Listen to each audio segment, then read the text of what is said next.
Good afternoon. I'm going to start off our semi-plenary this afternoon with the acknowledgement of country. On behalf of everyone gathered, I pay respect to the country, to the spirit of country, here and now, where we are meeting. I acknowledge the past and present Kulin Nation Wurundjeri Wurungu as the sovereign people here, the cultural knowledge holders who maintain and promote the Naram Aboriginal law, customs and custodianships, responsibilities for country, and the people that country continues to sustain generation after generation into the future for all of us. I recognize the important contribution that First Nations thinkers have made to sociology, including challenges to our dominant ways of thinking. We thank all First Nation delegates in the room today for their contributions to knowledge in the discipline. Thank you all very much for showing up this afternoon, and please do continue to file in. We have quite a lot of seats in the front here that it would be good to be able to see people's faces as well when you want to pose questions to us. So thank you all for being here this afternoon, and welcome to the session entitled Retreat Reform or Reassertion of Neoliberalism.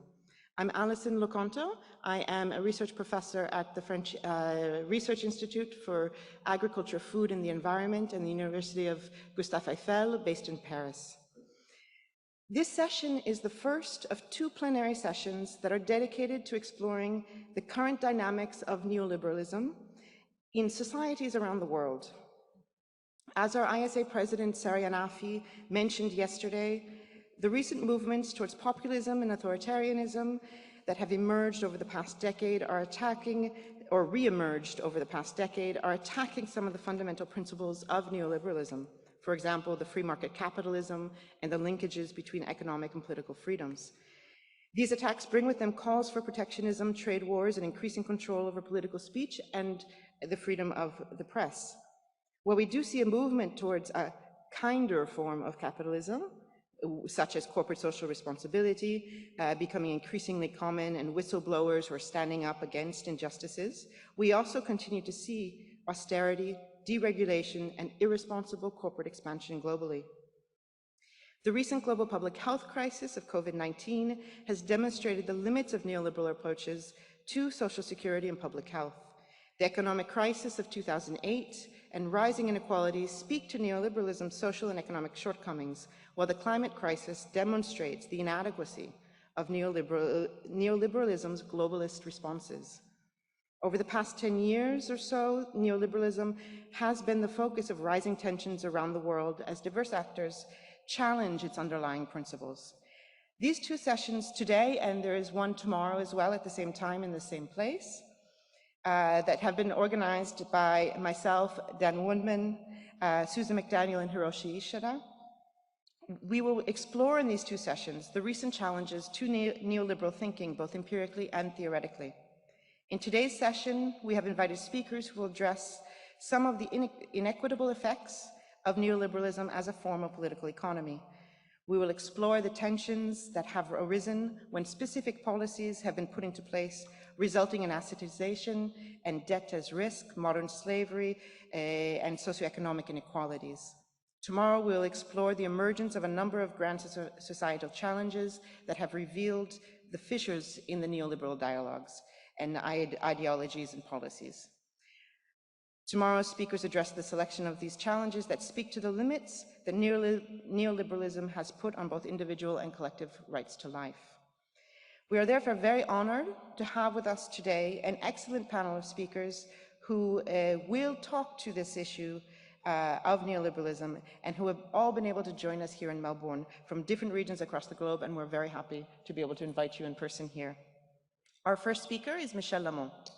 Dr. LAMONT is a professor of sociology and of African and African-American studies and the Robert I. Goldman Professor of European Studies at Harvard University, an influential cultural sociologist who studies boundaries and inequality. She has tackled topics such as dignity, respect, stigma, racism, class, and racial boundaries. And she has looked at how we evaluate social worth across societies. Her most recent book is Seeing Others, How Recognition Works and How It Can Heal a Divided World. And her other books include Money, Morals, Manners, The Dignity of Working Men, How Professors Think, and she has also co-authored Getting Respect. After studying with Pierre Bourdieu and others in Paris in the 80s, LAMONT has emerged as a pioneer in cultural and comparative sociology, helping to define these fields as we know them today.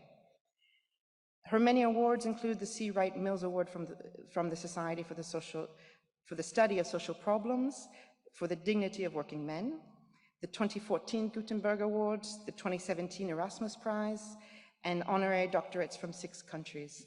She served as president of the American Sociological Association in 2016, was a Carnegie Fellow in 2021-2022, and was inducted into the American Academy of Arts and Sciences this year. She co-chaired the advisory board to the 2022 United Nations Human Development Report that is entitled Uncertain Times, Unsettled Lives, Shaping Our Future in a World in Transformation.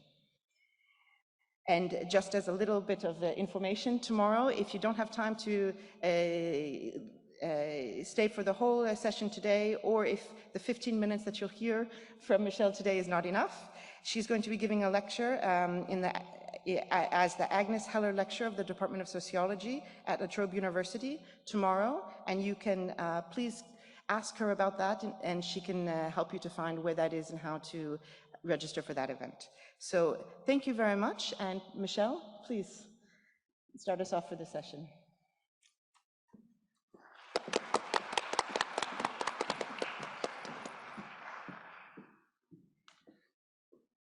Well, it's a real pleasure to be here, and I want to thank the organizers for including me in the program.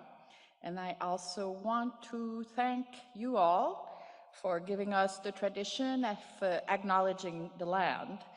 I'm Canadian, and it's also a very important tradition in my country, and increasingly in the US, people are doing it as well. So in my university, we start by thanking the Wampanoag. So I just wanted to bring you this news about the cultural diffusion of anti-colonial practices that you people are part of innovating.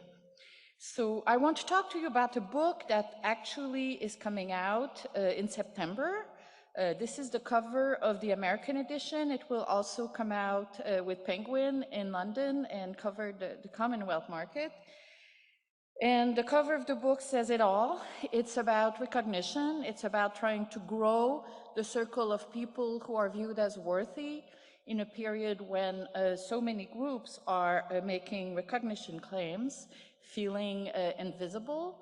And we've seen it over the last few years with, of course, Black Lives Matter, Me Too, the Stop Asian Hate movement that has gained a lot of traction in the American context after Trump's attack on the China disease.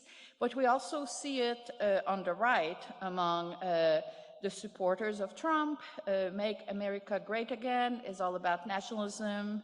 One of the dominant interpretation is downwardly working class men feel displaced by immigrants and by globalization, and they embrace, of course, populism and nationalism as a response. So the book was really written as a trade book. It's my first attempt to talk to non-sociologists to try to put there in the public sphere the language that we need to develop for a broad market level, you know, the lenses through which we can understand what recognition is about, how people pursue it, and how can we reduce stigma. And this idea for the book came out during the Trump era, at the time when I was extremely depressed and many people around me were depressed. And as a sociologist, I really became interested in understanding what feeds hope. And of course, I turned toward the literature on future studies and the collective construction of reality through narrative. And I became very interested in the people who create the narrative that may give us hope. So this person on the right with the t-shirt that says, "I see you," is Zachary Drucker, who was a special advisor to the show Transparent, which features a queer woman who, in her advanced middle age, has to negotiate with her adult children this new identity, new quote unquote. So the t-shirt says, I see you in all ways and always, and it's really about people wanting to live authentically in a way that is coherent with who they want to be. And the other t-shirt, of course, is something that I imagine is very widely spread here as well, although I'm not sure, and it's about the kind of language of universal love and anti-racism that has spread very broadly. So, but I got to this question in part from having studied neoliberalism, the topic of the session today. For 19 years, I was involved with, I was co-leading with the political scientist Peter Hall a multidisciplinary project to study what we call successful societies. And by that, we mean simply societies where collective flourishing is a priority. And unlike our fellow psychologists who are talking about individual grit and what it takes for the heroes to pull themselves by their britches, we were really interested in looking at how do we create institutions and cultural narratives, cultural repertoires that sustain people and that allow them to be all they can be. So an example of that is the adoption of same-sex marriage law in 32 states in the US. There's a study that shows that as soon as that happened, before it became federal level, you had an immediate decline in the number of suicide attempts among LGBTQ youth, among college students. So it's an example of how living in an environment that gives you messages that say you belong, you're worthy, you have access to the most sacred institutions of our society is correlated with collective and individual well-being. So there was a health aspect to the study, which is not my specialty, but of course I was brought in to talk about cultural repertoires as a cultural sociologist. And the goal was really to put institutionalists and cultural sociologists together to think about how can we create a society which provides more support to people. So in the wake of having done this work, this book came out in 2013. I published a book titled Getting Respect, Responses to Discrimination, Racism and Discrimination in the US, Brazil, and Israel, with a group of Israeli and Brazilian sociologists, including Elisa Reich, who is at this meeting. And it left me with a lot of questions about the conditions under which groups develop strong groupness and develop an identity that lead them to confront racism. Anyway, the next project is the one I want to talk to you today. And for this project, my graduate student and I interviewed 185 agents of change throughout the public sphere. And that includes 75 stand-up comics and Hollywood creatives who are putting out their new narratives, but also people who are trying to reinvent capitalism, who are, if you want, trying to broaden what capitalism means so that it also includes a recognition and less neoliberalism, philanthropy, and much more. And then we have also a group of 80 Gen Zs, and we interviewed Gen Zs because they're very much people who are trying, it's a generation that thinks of itself as very political and that largely defines itself through inclusion of authenticity. We really wanted to understand what they view as the main problems at the center of our contemporary society and what kind of world they want to live in. I'm not going to be able to talk about that part of the project much today, but I could respond to a few questions in the question period. So the starting concept was the philosophical work on recognition, the work of Axel Honneth or Nancy Fraser, which is very interesting, but is not systematically empirical. So our goal was really to understand much more, in much greater detail, how recognition spread. And that's what I did in a number of papers. I'll skip the recognition, the definition. It's basically stigmatization. Most of you sociologists know about Kaufman. And it's really the fact of being recognized as valuable, as being autonomous in defining who you are. So it's a definition borrowed from Kant that's quite individualistic, but that it works for my purpose. And here, I'm not going to talk about the scientific or sociological papers that are behind this book, but I'll simply mention that the year I was president of the American Sociological Association, my presidential address was titled Addressing the Recognition Gap. So this paper since came out in ASR, and it provides an overview of much of the theoretical approach that is behind this book, which I'm not going to talk about today. The materialists and the Marxists among you in the room may think, oh, identity politics, what do we care? In fact, you know, what matters is what resources people have at their disposal. Well, the position I take in this book is that the relationship between distribution and recognition is complex, and it is dialectical. They very much feed each other. There's many cases where recognition is what feeds income and, or stigmatization. Think of the case of parents who kick out their LGBTQ youth out of the house because they do not accept the way they self-identify. Well, this is a case where kids may end up living in poverty, and it's stigmatization that is at the center of the causal path here. So we could talk about the COVID case certainly taught us a lot about how ethno-racial minoritized groups are, their identity has had a lot of impact on their health outcomes in the context of COVID. So to go back to the book, it has two parts. The first part of the book is really what is most central for understanding neoliberalism.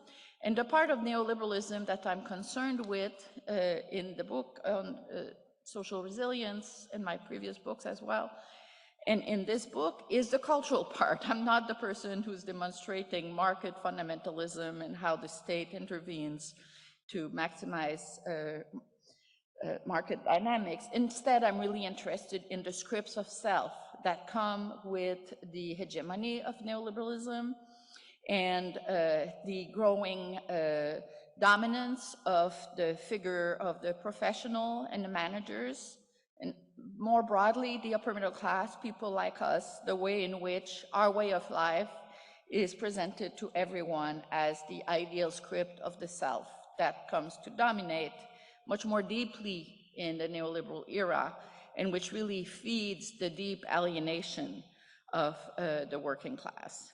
So this neoliberal scripts of self, to simplify, can be captured by a lot of the values that are embraced by Trump, with a focus on self-reliance, the idea of individualization and the privatization of risk, the celebration of socioeconomic success as goals that motivate everything we do, the celebration of competitiveness, social Darwinism, and meritocracy, to the extent that meritocracy emphasizes how individual merits explain success and downplays how we're not operating on an even playing field. So we know that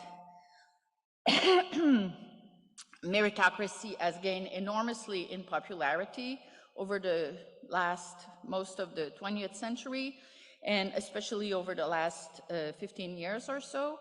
An excellent paper by Jonathan Maisch demonstrates this empirically very clearly. He considered 23 advanced industrial society, and he shows that the commitment to, or the belief in meritocracy increased in all but 5 of those 23 countries.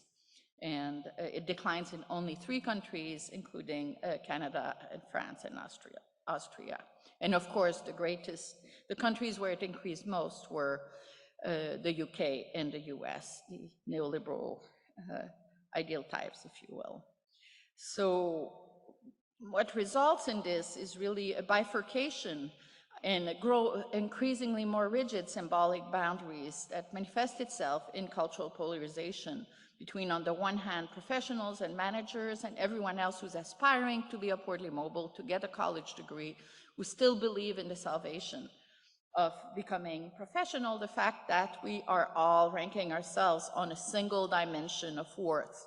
And my book is really a celebration of the creation of a much more pluralistic understanding of who is worthy. So, and that's what the narrative change agents that we study in the book are doing. That's precisely what they're doing. And we are, of course, the criticism of this notion of self-reliance to the extent that it's actually not attainable in a context of growing inequality for many groups, including groups that are associated with a lack of self-reliance in the popular imaginary, such as immigrants. The reason why this is so urgent is in part because we faced, not only in the US, but in other countries as well, major mental health crisis. Even in the upper middle class, the alleged winner of the system, we've seen a growing anxiety and sense of being overwhelmed, which is tied to putting so much emphasis on work and becoming truly the unidimensional man that Marcuse wrote about 70 years ago. And this crisis is even more acute among young people. So we have no choice. We have to address this to the extent that the quest for hope is becoming increasingly urgent. And we've seen it through many statistics about the crisis in mental health and the fact that so many Gen Zs in particular have really struggled during COVID and still today. So the second part of the book tackles this question about solution, and I apologize if I have 5 minutes left? 2 minutes, okay. I'm going to skip a couple of slides just to tell you what the book does. The focus is on the public sphere. I have people from a number of institutions that produce knowledge, and they produce representations of groups that are quite different. And they create alliances with philanthropies. One of them, an example I give, is Hank Willis Thomas, who's a Black photographer who really tries to challenge how Black people are perceived. And his video has circulated across many community centers and high schools, thanks to an alliance that he did with the campaign with Black Male Achievement that subsidized this with the goal of creating narrative change. So the book advances a concept of recognition chains to explain how this narrative change that we are looking at is really spreading very, very broadly. And of course, I'm focusing only on the progressive and liberal end of the political spectrum. And I argue that despite the fact that there's a backlash, and very important changes are happening, not only in the US, but in many advanced industrial societies. And if we want to understand how stigma is reduced, one of the paper I build on is a former old paper of mine, where we compare people with HIV/AIDS and people living with obesity. And we show that the first group was able to really transform how it's perceived, whereas people labeled as obese have not been able to do so. And we argue that this is achieved in part through actors being able to draw on cultural resources to transform perceptions of groups. So in other words, the takeaway is sociologists have a lot to contribute in trying to shift the conversation away from individual grit and away from tribalism and away from the notion that we just have to be nice with each other, and that in fact we need to really mobilize our societies, our institutions, to create the structures, the cultural structures and the institution we need so that there can be more social resilience as opposed to individual resilience. And that narratives are really central to the problem we face. Thank you very much.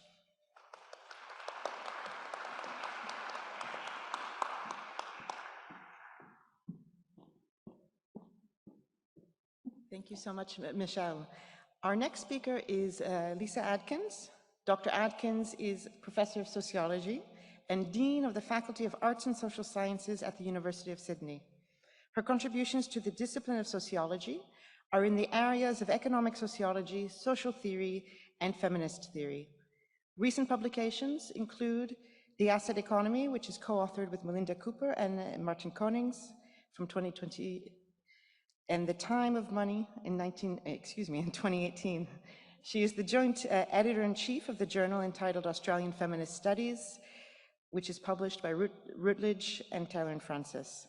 Dr. Adkins will be speaking about the inequalities in the asset economy and posing some questions for sociology. Lisa, please, the floor is yours.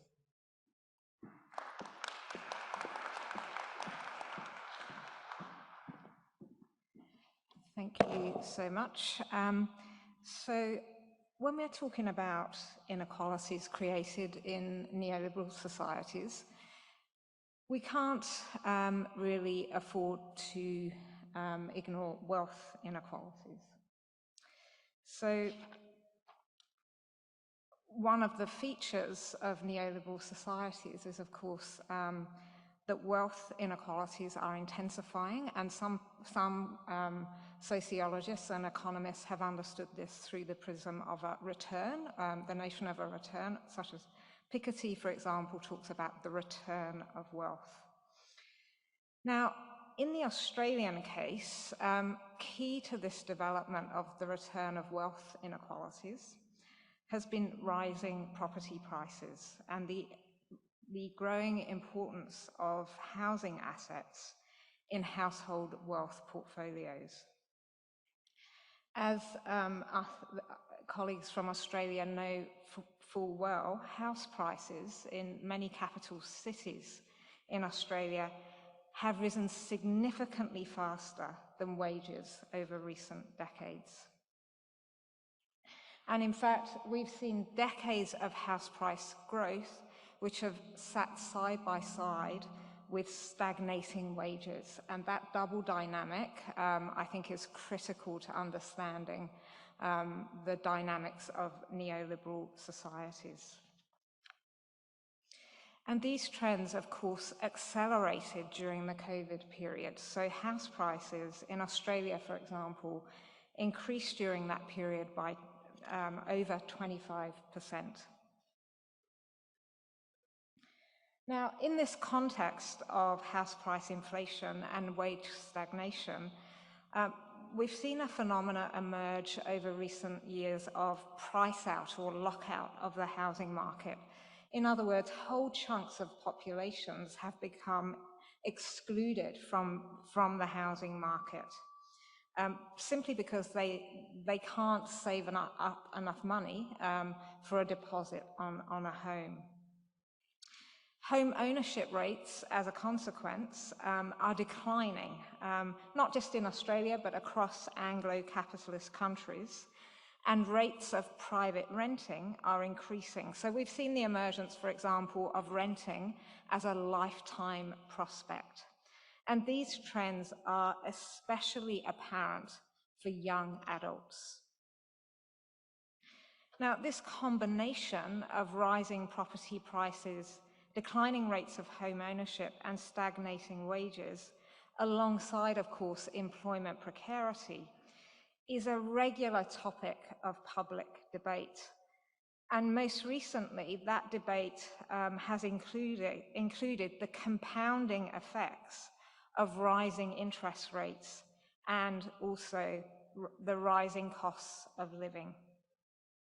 Now, while these issues are often a topic of public debate, their full implications, I think, in a sociological register and socio-economic register are really quite less well understood.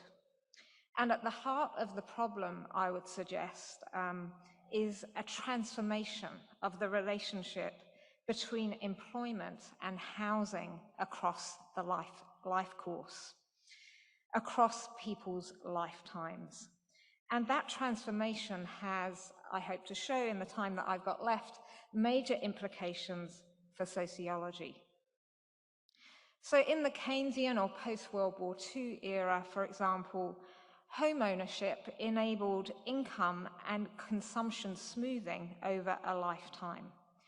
Wages earned over a person's working life enabled them to save for a deposit, typically to buy a house, to repay their mortgage at a steady rate, and hopefully, at the end of it all, have a decent standard of living in retirement. Now, it's increasingly not possible to enter the housing market through savings from wages. Instead, entry into home ownership commonly requires independent sources of wealth, or access to independent sources of wealth, to be able to access a deposit.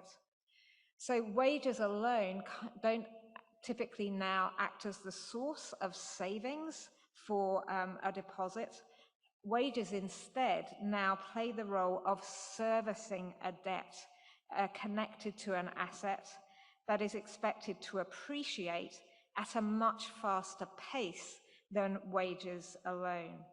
And it's those capital gains that create further opportunities for housing leverage and for one's lifetime as well. Now, as I mentioned, these shifts are most visibly observed for the generation hoping to move into first-time ownership or navigating the transition into home ownership. And this has been the focus of a study I recently completed with colleagues at Sydney and also at Curtin University. So that study was called Pathways to Home Ownership in an Age of Uncertainty and was published earlier this year. So the details are there. So I'm going to do immense violence to that study by trying to summarize it in a couple of minutes.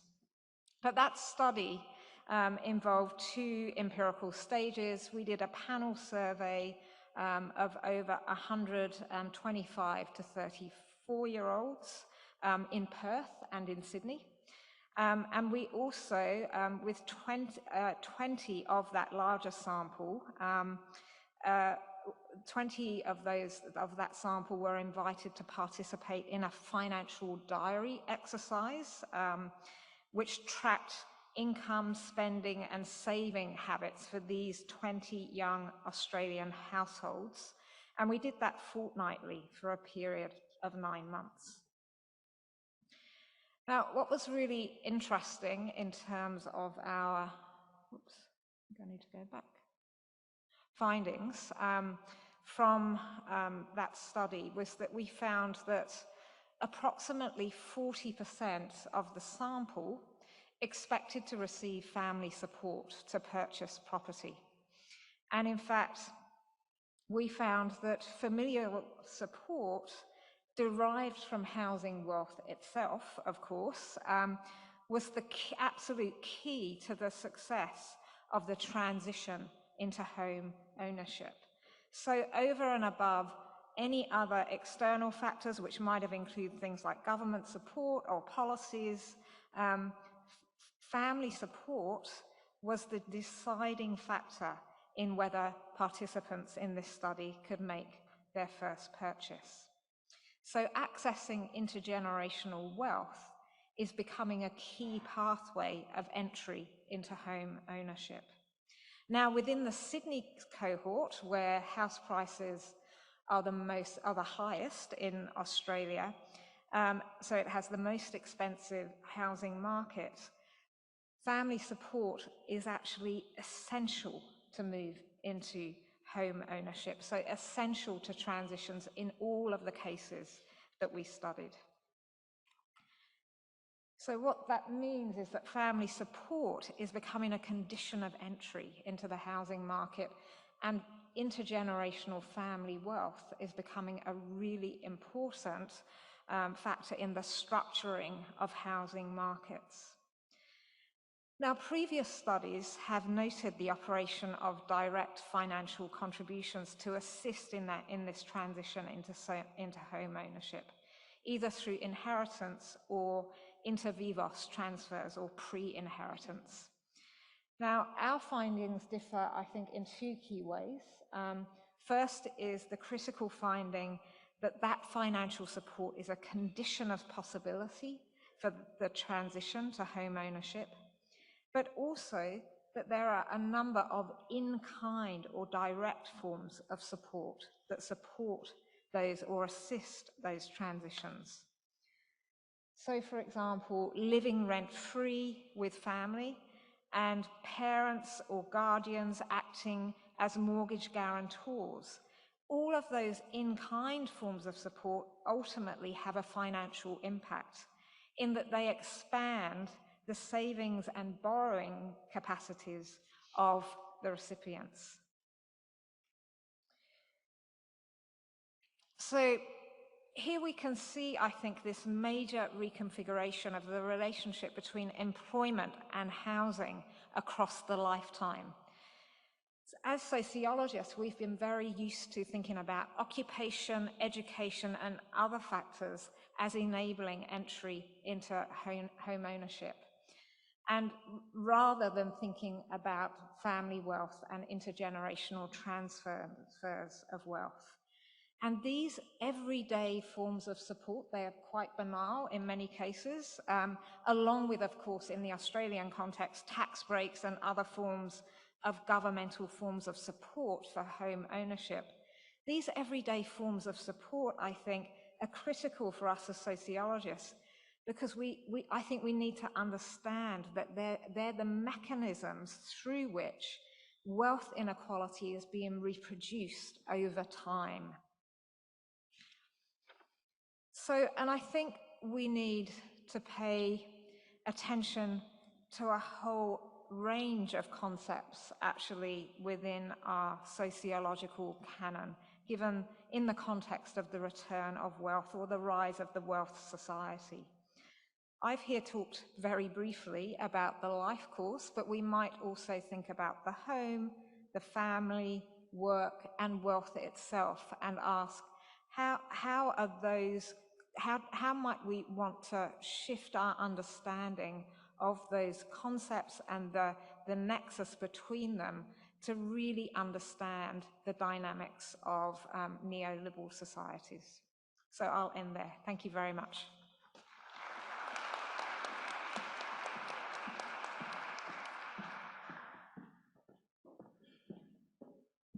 Thank you very much, Lisa. So our next speaker is Yeon Kim. Dr. Kim is an associate professor and former head of the Department of Political Science at the National University of Singapore. She holds a PhD in political science from Yale University and a BA in political science and international relations from Yonsei University in Korea. Yeon is a scholar of international political economy, and she has a specialization in the politics of trade. Her current research includes areas of interest around the politics of production networks, multinational firms, and trade agreements. And she looks at issues of rising powers and economic governance. Projects under preparation include the political participation of firms in the ASEAN economic area, membership and its benefits, voting shares in the Asian Infrastructure Investment Bank, and Chinese firms in the US-China trade war, decoupling through reshoring. Dr. Kim will be speaking to us today about global trade, the neoliberal political economy, and inequality. So Yeon, the floor is yours.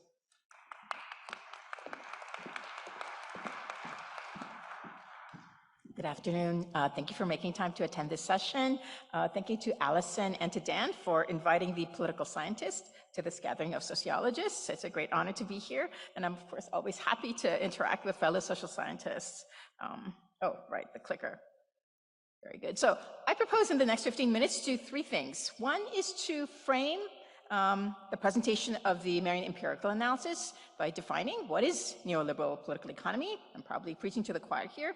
Next, talking just a little bit about how neoliberalism has been sort of narrated in global trade. So I will talk a little bit about just a little bit about the development narrative under the General Agreement on Tariffs and Trade and the World Trade Organization. Finally, the main, I hope to spend the most time on presenting some preliminary exploratory analysis we've been doing using network analysis, and this is analysis of systemic patterns in global trade under the GATT and under the WTO in particular. Right, so what is neoliberal political economy? So I feel like I'm back in my, I'm probably preaching to the choir here, but all of us know that this is a model for governing the economy, something that's been very dominant since the 1980s, with a foundational principle that we minimize the role of the state in the economy. And there are three main elements, going back to the period of structural adjustment. This is deregulation, ensuring that there's fair competition and entry in the market, privatization, that most state-owned enterprises then are privatized and end up in the hands of private economic actors, and finally, liberalization, opening the economy to trade and investment. So applied to the area of trade, the neoliberal political economy, right, would proceed under liberalization rules under the GATT and the WTO. In terms of how the GATT and the WTO have sort of address inequality. There's no explicit treatment, as far as we know, in the original International Trade Organization Charter, which was never ratified, but it did not explicitly address inequality in trade. Rather, the way that the GATT and the WTO have addressed inequality, rather, is sort of indirectly, right, through the promotion of development, especially the application of the principle, special and differential treatment. This is designed to address developing country needs and an acknowledgement, this is also an acknowledgement of the disadvantages they face in global trade. So over the years, this has involved exemptions, right, extensions, and a host of other preferential treatment mechanisms under the General Agreement on Tariffs and Trade and the World Trade Organization. Now, the World Trade Organization changed this slightly, right, because when the World Trade Organization was established, everyone had to take on what is called a single undertaking, which meant that all countries had to sign on to all the WTO trade agreements. There were dozens and dozens of them. The other was a certain sort of a shift, perhaps owing to a European example, in how trade liberalization can proceed. Rather than providing exemptions for developing countries to catch up, the idea was that countries should adopt sort of actively and positively this idea of positive regulation, certain regulations to achieve trade liberalization. So within that framework, I'm going to present to you provide some pictures, I hope, nice pictures, where we use network analysis. And I just can't wait to see this on the big screen. But so we employ techniques in network analysis to analyze global trade patterns. We have two different kinds of analyses. One is to look at what we call centrality in global trade. So centrality here measures the importance of a given country, right, in global trade. We take account of both the number of non-zero trade partners as well as the volume of trade. The particular measure we use is the weighted centrality measure that Opsahl et al. And team developed in 2010. The second analysis looks at clusters. We try to identify clusters in global trade. Here we use a community detection algorithm, right? Specifically the Louvain clustering algorithm to identify what I would like to call trade blocks, right? So depending on the intensity of bilateral trade, not relying on centrality, but simply the volume of trade between countries, we seek to identify if there are blocks in global trade that have been developing over the years. We look across development levels and across regions as well. And finally, in terms of trade that I look at trade centrality and clusters or trading blocks in all goods, right? But importantly, we also look at trade in intermediate goods, right? Keeping in mind that I think the numbers go as high as 40% of global trade now takes place in terms of on the international supply chain and consists of what are called intermediate goods, not finished goods, but parts of goods that are then sent over to the next country for value adding, so to speak. All right, so the first. This is a very simple sort of blocks plots over time. Right, so we calculated the centrality of a given country, right, taking account of the number of non-zero trade partners as well as the volume of trade, and we plotted it just got simple box plots for each year, right? So the bar across, right, each block gives you the modal value at the 50th percentile, right? So the country in the middle, right, what is their level of centrality? The box itself, the length of the box itself, right? The lower is the 25th percentile value. The upper is the 75th percentile value. So it gives us a sense of how wide the disparity is between high and low values over time.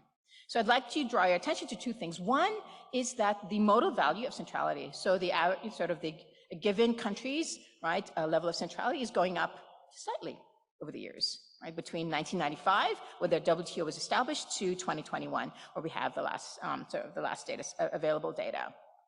The other thing you will notice is that the gap, right, between what we call it's the interquartile range technically, but it's the gap between the 25th and 75th percentile. Still a conservative, I think, estimate of the disparity in the level of importance, right, in a country's given trade relations, right, is also increasing over time. And this is more pronounced when we look at trade in intermediate goods.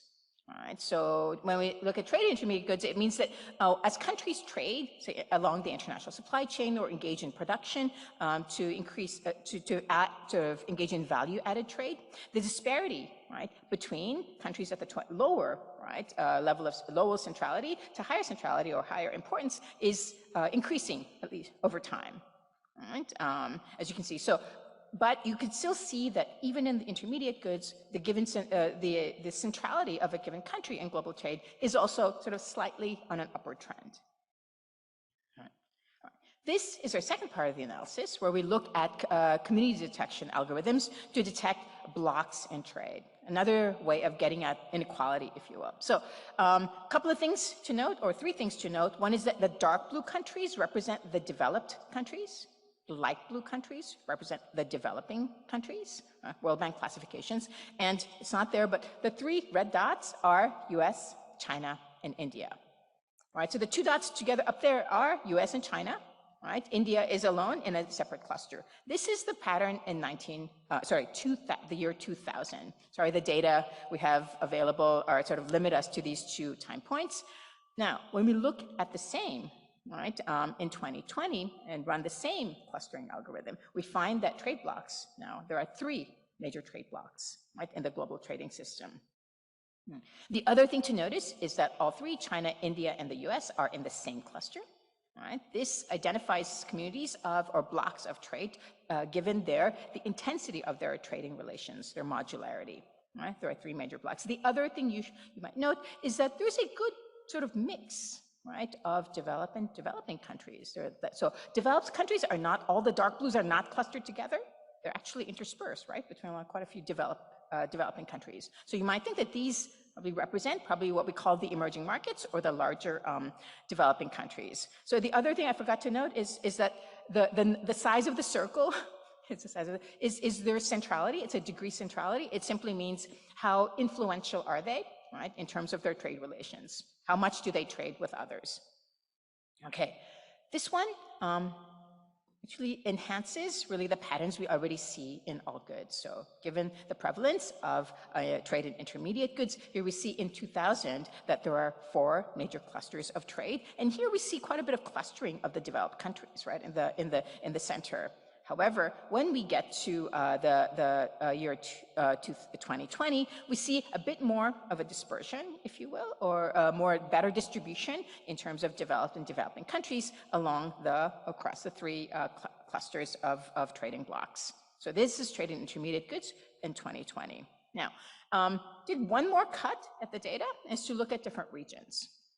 And here, what we found very interesting, right, is that in 2000, we might see quite a bit of, say, regional separation, maybe. So all the greens are with the greens, the orange, it encompasses both Africa and Asia. So I think the color is not as distinct as we'd like, right? The yellows, Europeans are with the Europeans, and then another, well, there are 2 major blocks, but the Europeans are pretty well, dispersed, right? When we get to 2020, this is all goods, right? So what you should notice is the plurality of a lot of colors, right, in each cluster. That means that there's a great deal of interregional trade, right? Interregional trade, and that we don't see very much difference, if you will, in the size of the circles across that represent the country's sort of intensity of trade across the regions, right? So this, the last one, the second to last table is. This one is a network, our clustering analysis for intermediate goods, where we see, again, 4 different clusters, right? Each with its own configuration of regional groupings. When we get to 2020, again, this reflects a great deal of interregional trade in that we see quite a bit of mix in the colorings of the nodes, showing that different regions, countries from different regions, are trading with each other, and a lot. All right, so we don't see this regionalization, if you will, that has been sort of made a lot of in the literature. So to conclude, so I'll sort of summarize what we found in words. In terms of inequality in trade over time, that is measured in terms of centrality, the modal level has been on an upward trend slightly, right? But the gap in centrality across countries, the importance of country, right, has also been increasing. Right? When we look at the structure of global trade, there's been a shift from 4 to 3 major trading clusters, right, in between 2000 and 2020. And each trading bloc consists of a highly central, if you will, core of developed and developing countries. These are emerging market countries that are linked to a much more fragmented, dispersed set of developing countries, right? And this pattern is especially prominent for intermediate goods. Finally, there is the prevalence of interregional trade, that in each trade cluster, there are countries from different regions that are trading quite intensively with each other. Finally, the US, China, and India, US and China as the 2 largest economies, and India as one of the rising powers, end up in the same block by the year 2020. Thank you for your attention. I look forward to your feedback. Thank you very much.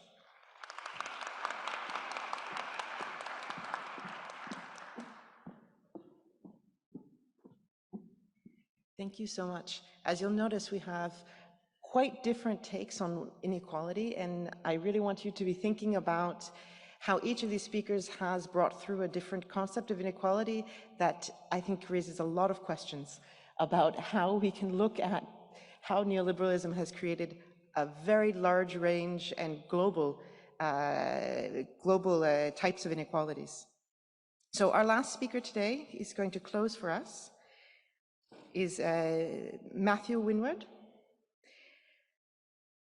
Spike in farmer suicide. Those farmers that did survive did so by converting from sheep farming to dairy farming, and between 1984 and 2019, the dairy cattle numbers in New Zealand increased from 2.1 million to 6.5 million.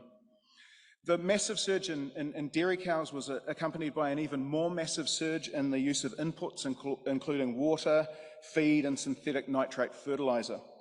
Saddled with debt and having to compete with subsidised farmers in other countries, New Zealand dairy farmers had little choice but to turn to increasingly intensive production. Between 1990 and 2015, nitrate fertilizer use in Aotearoa increased by 627%. According to, the combined impact of dairy farm runoff, dairy farm runoff and surplus nitrogenous fertiliser entering into New Zealand's waterways is an unprecedented ecological catastrophe, and this too has differentially impacted Māori. According to Statistics New Zealand data for 2023, 45% of New Zealand's entire river length is unsafe for swimming and contact recreation. 45% of lake monitoring sites show worsening pollution. 90% of New Zealand's wetlands are gone. 68% of Indigenous freshwater species are threatened with extinction, as are 76% of Indigenous freshwater fish species, including 10 of 18 taonga, or treasured species, which are considered central to the identity and well-being of Māori. More, the waterways themselves are considered ancestors by many Māori, having nurtured and protected our people for countless generations. And indeed, many Māori people introduced themselves by telling others of the rivers and the mountains that have provided for our ancestors. When I introduce myself in certain Māori contexts, I often start with ko Waipa te awa, which means Waipa is the river of our ancestors. Today, the Waipa River, like most New Zealand waterways, is struggling with elevated levels of nitrates, phosphates, E. coli, and fecal coliforms. I mentioned earlier that Māori entered the neoliberal era in an already imperilled position, the net result of a century and a half of settler colonialism, predicated on the elimination of Indigenous peoples and the permanent capture of our lands and natural resources. Compressing 150 years of what Coulthard has called structured dispossession into the tail end of a 15-minute talk was always going to be a bit of a challenge, but here goes. Between 1840 and 1940, Māori were systematically dispossessed of all but a tiny fraction of our ancestral lands. This was achieved through a variety of sometimes disparate and sometimes interlocking mechanisms, which share an awful lot with Marx's description of primitive accumulation, and even more with Coulthard's recent reformulation of it.